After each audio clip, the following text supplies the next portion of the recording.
Kegiatan EP2 di Merangin ini dimulai dari tahun 2016.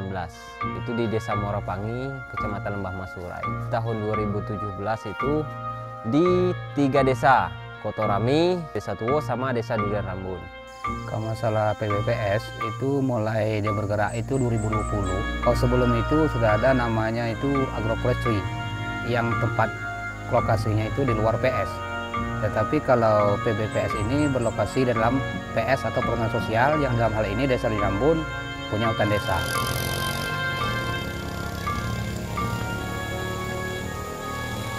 Persediaan bibit perhutanan sosial. Jadi tidak lain daripada BPDAS membantu masyarakat dengan membuat persemaian, membuat bibit unggul dari beberapa jenis tanaman yang masyarakat yang punya izin perhutanan sosial bisa menanam untuk memperkaya hutan, untuk meningkatkan produksi di kawasan izin mereka.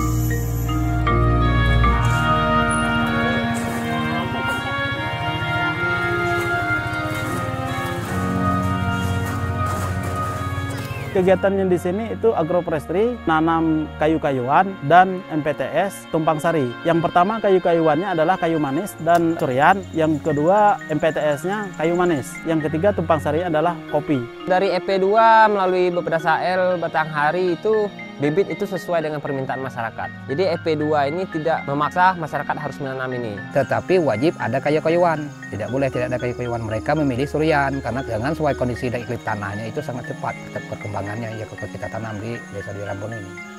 Bantuan pupuk, insya Allah mudah-mudahan dalam waktu dekatnya sapras itu mesin rumput rencananya sudah diajukan. Bagi masyarakat yang belum mampu untuk melakukan atau membuat perkebunan atau membuka kebun, karena ini secara tidak langsung pembibitan dibiayai oleh pemerintah, dalam hal ini BPDAS AL Provinsi Jambi. Sehingga bagi mereka yang belum mampu untuk membeli bibit seperti kayu manis, surian, kopi, mereka dibiayai untuk pembelian bibit tersebut. Tapi hanya sebatas pembibitan dengan persyaratan berkelompok. Jadi mereka harus mendirikan kelompok tani dulu.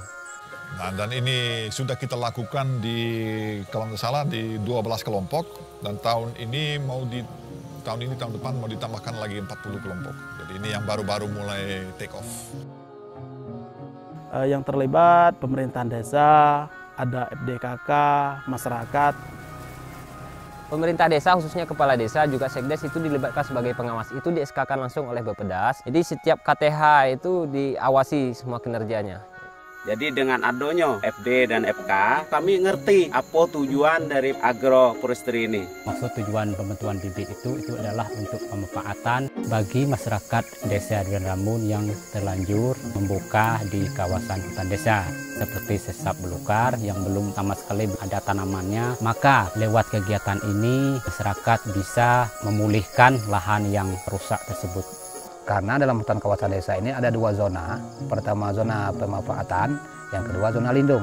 Nah mereka ini melakukan buatan kebun itu dalam zona pemanfaatan. Dan juga saya sebagai ketua ini sangat bermanfaat besar bagi masyarakat.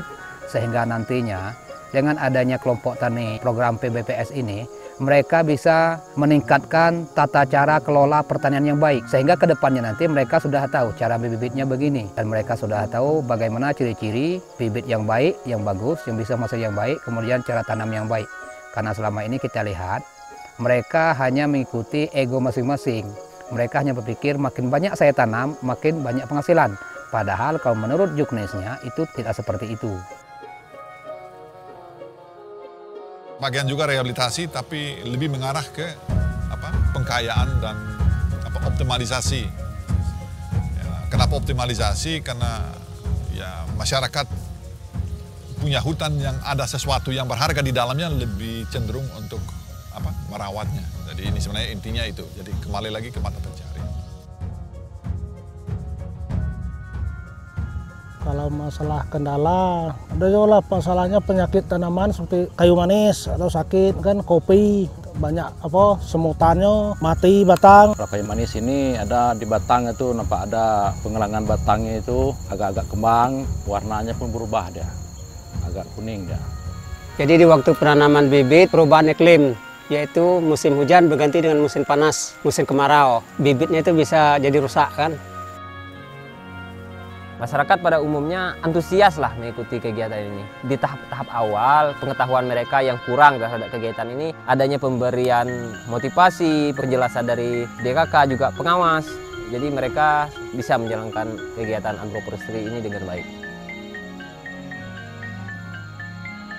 Sekolah lapang cukup membantu, karena begini, yang masyarakat dulu tidak tahu bagaimana pembuatan kompos untuk pemupukan kegiatan agro. Dengan adanya sekolah lapang, masyarakat jadi tahu pengolahan kopi yang baik, otomatis kan ada manfaatnya yang diterima.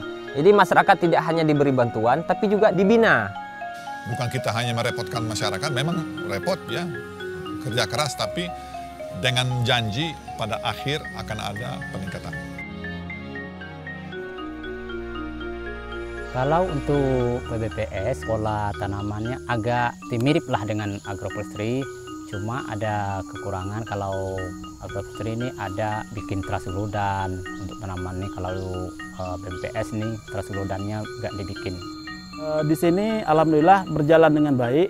Baik itu penanaman kayu ataupun MPTS-nya ataupun kopi. Di sini juga kegiatan di sini kopinya yang EP2 yang kita sebut pada 2017 itu sudah menghasilkan. Para anggota KTH sudah menikmati hasil yang dilakukan oleh kegiatan EP2 ini. Untuk 2018 ini ada yang sudah berhasil dan juga ada yang belum berhasil seperti kopinya. Kalau kayu manisnya mungkin lebih dan kurang ketinggian ada yang mencapai 3-4 meter. Kalau suriannya malah ada yang melebihi dari itu. Mungkin ada kalau sekitar 5 meter ke atas. Kalau untuk hasil sekarang ini dengan adanya tanaman tumpang sari seperti cabai, semangka, bawang, dan kacang-kacangan. Kalau untuk program dari agroforestry seperti kopi, kulit manis, kayu-kayuan, sekarang yang mulai berhasil seperti P2 itu kopi. Kalau kulit manis belum berhasil, kulit manis 10 tahun atau 8 tahun lah baru bisa panen. Kemudian dengan adanya tanaman seperti cabai dan lain-lain itu, lokasi agro otomatis selalu bersih jadinya.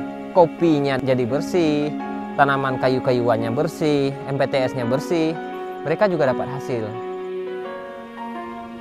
7.000. Nah, nanti tak borong semuanya namanya untuk ada acara apa? Masih banyak di acara pernikahan di. Kalau borong jangan di sini, di lahan. Yo, mau kota bertanya ya Pak. Keluar sah juga ada nih bawa keluar ini. Kades kan belum dikasih kan kemarin. Wah, iya. Tapi masyarakat lebih antusias dengan kegiatan dikarenakan ekonomi masyarakat di sini makin bertambah dari sebelum kegiatan ada di sini. Banyak dikasih bantuan dibandingkan kita bertanam sendiri tanpa melalui program ini jauh beda nampaknya. Kami dulu petani yang kurang ibaratnya kurang modal untuk buka kebun, ini alhamdulillah lah dapat bantuannya untuk mengelola kebun. Perbedaannya dikasihnya pupuk. Kalau yang kita biasanya kadang nih kalau ada punya modal tidak ada kasih pupuk kopi kan. Biasanya kalau dapat setengah ton mungkin bisa 1 ton dengan adanya pupuk apa dikasih bantuannya kan. Yang sebelumnya dia tidak mampu beli bibit, sudah dapat bibit kan. Nah, itu manfaatnya. Bibit kopi, bibit kayu manis. Apalagi zaman sekarang kan masyarakat sangat berharap lagi kalau bantuan itu datang lagi kan. Apalagi bantuan kayu manis. Harapan saya sebagai petani desa Rambun, PBPS ini bisa berlanjut sehingga nanti ada pemerataan di setiap aspek yang dilakukan. Jika ada lahan yang kritis atau menganggur, sesap belukar yang ada di kawasan hutan desa Duyan Rambun itu semuanya mendapat bantuan bibit.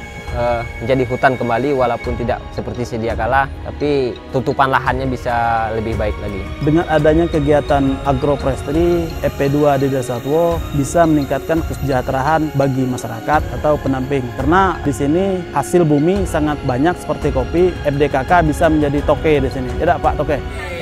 Nah, untuk bini lagi dah. Kalau duit untuk bini lagi. Kira untuk